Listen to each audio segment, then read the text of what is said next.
വിശുദ്ധമത്തായിശേഷം 18 അധ്യായം 18 മുതൽ 20 വരെയുള്ള വചനങ്ങളുടെ വചനം പഠിപ്പിക്കുന്ന ഒന്നാമത്തെ കാര്യം സഭയ്ക്ക് ഈശോ നൽകിയിരിക്കുന്ന അധികാരത്തെ പറ്റിയാണ്. ഈശോ അരുളിച്ചെയ്യുക, നിങ്ങൾ ഭൂമിയിൽ കെട്ടുന്നതെല്ലാം സ്വർഗ്ഗത്തിലും കെട്ടപ്പെട്ടിരിക്കും, നിങ്ങൾ ഭൂമിയിൽ അഴിക്കുന്നതെല്ലാം സ്വർഗ്ഗത്തിലും അഴിക്കപ്പെട്ടിരിക്കും. അതായത് ഒരു വൈദികൻ കുമ്പസാരത്തിലെ പാവങ്ങൾ മോചിച്ചാൽ സ്വർഗ്ഗത്തിലും അത് മോചിക്കപ്പെട്ടിരിക്കും. ഒരു വൈദികൻ കൂദാശകളിലും പ്രാർത്ഥനകളിലുമൊക്കെ നമ്മെ അനുഗ്രഹിച്ചാൽ അത് അനുഗ്രഹമായി മാറും.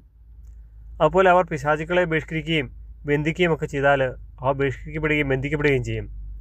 അപ്പോൾ നമ്മുടെ ജീവിതത്തിലെ പ്രവൃത്തി മൂലം അവരെ കണ്ണുനീര് വീഴാനിടയായാൽ, അവർ ശപിക്കാനിടയായാൽ അത് ചിലപ്പോൾ ശാപമായിട്ട് നമ്മുടെ ജീവിതത്തിൽ മാറിയേക്കാം.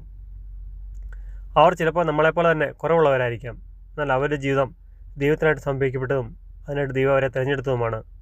ഓരോ ദിവസവും ഒരു വൈദികൻ്റെ കയ്യിൽ വെച്ചാണ് തിരുവോസ്തിയും വീഞ്ഞും ഈശോയുടെ തിരുശരീരവും തിരുരക്തവുമായി മാറുന്നത്. നമ്മുടെ മാമോദിസ മുതൽ മരണം വരെയുള്ള എല്ലാ ദൈവീക കൂദാശകളും അവരാണ് നിർവഹിക്കുന്നത്. ദൈവത്തിൻ്റെ ദാസരെ വേദനിപ്പിക്കാതെ അവരുടെ അനുഗ്രഹങ്ങളാൽ നമ്മുടെ ജീവിതങ്ങൾ അനുഗ്രഹങ്ങളായി മാറണമെന്ന് വചനം മനസ്സിലാക്കിത്തരികയാണ്. അവർ അനുഗ്രഹിക്കുമ്പോൾ ഈശോയെ നമ്മെ അനുഗ്രഹിക്കുന്നുവെന്നും വചനം ഓർമ്മിപ്പിക്കുന്നു. രണ്ടാമതായിട്ട് വചനം 19-20 വചനം പഠിപ്പിക്കുകയാണ്. ഭൂമിയിൽ നിങ്ങളിൽ 2 പേർ യോജിച്ച് ചോദിക്കുന്ന ഏത് കാര്യവും എൻ്റെ സ്വർഗ്ഗസ്ഥനായ പിതാവ് നിറവേറ്റി തരും. എന്നാൽ 2-3 പേർ എൻ്റെ നാമത്തെ ഒരുമിച്ച് കൂടുന്നിടത്ത് അവരുടെ മധ്യേ ഞാനുണ്ടായിരിക്കും. വചനം മനസ്സിലാക്കി തരുന്നു, നമ്മുടെ കുടുംബത്തിൽ സഭയിലൊക്കെ യോജിപ്പ് വേണം.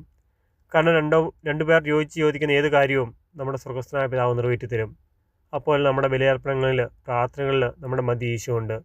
അത് തിരിച്ചറിഞ്ഞ് പൂർണ്ണ ഭക്തിയിലും ആത്മാർത്ഥപൂർവ്വം വേണം പ്രാർത്ഥിക്കാനായിട്ട്. ദൈവമാണ് നമ്മുടെ മധ്യേ ഉള്ളത്. നമ്മുടെ ഒരുപാട് കുറവുകൾക്ക് ഈശോയോട് നമുക്ക് മാപ്പ് ചോദിക്കാനുണ്ട്. അവിടെ നൽകുന്ന നിരവധിയായ അനുഗ്രഹങ്ങൾക്ക് നമുക്ക് നന്ദി പറയാനുണ്ട്. ഒരുപാട് പ്രശ്നങ്ങളും ലക്ഷ്യങ്ങളും ആവശ്യങ്ങളും അവിടുത്തെ പങ്കുവയ്ക്കാനുണ്ട്. നിത്യജീവിതത്തിനും നിത്യസന്തോഷത്തിനും നിത്യസമാധാനത്തിനുമുള്ള അനുഗ്രഹങ്ങൾക്കായിട്ട് പ്രാർത്ഥിക്കാനുണ്ട്.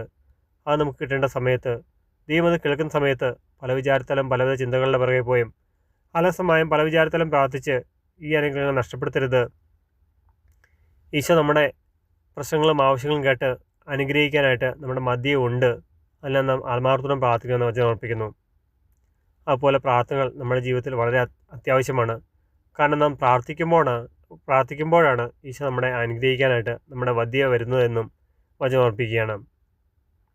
സഭയിലൂടെയും വൈദികയിലൂടെയും അതുപോലെ പ്രാർത്ഥനകളിലും കൂദാശകളിലും ഈശോ നമ്മുടെ മധ്യേ ഇറങ്ങി വന്ന് നമുക്ക് നൽകാനായിട്ട് ഒരുക്കി വെച്ചിരിക്കുന്ന അനുഗ്രഹങ്ങൾ സ്വീകരിക്കാനുള്ള കൃപയ്ക്കായിട്ട് ഈശോ നമുക്ക് പ്രാർത്ഥിക്കാം. ദൈവജപണം ഇഷ്ടപ്പെടുകയും കുട്ടികൾക്കും മറ്റുള്ളവർക്കും വചനം പങ്കുവയ്ക്കാൻ ഇഷ്ടപ്പെടുകയും ചെയ്യുന്നവർ ചാനൽ സബ്സ്ക്രൈബ്, ലൈക്കും കമൻറ്റും ചെയ്യുമല്ലോ. ദൈവം എല്ലാവരെയും സമത്വം അനുഗ്രഹിക്കട്ടെ. ആമേൻ.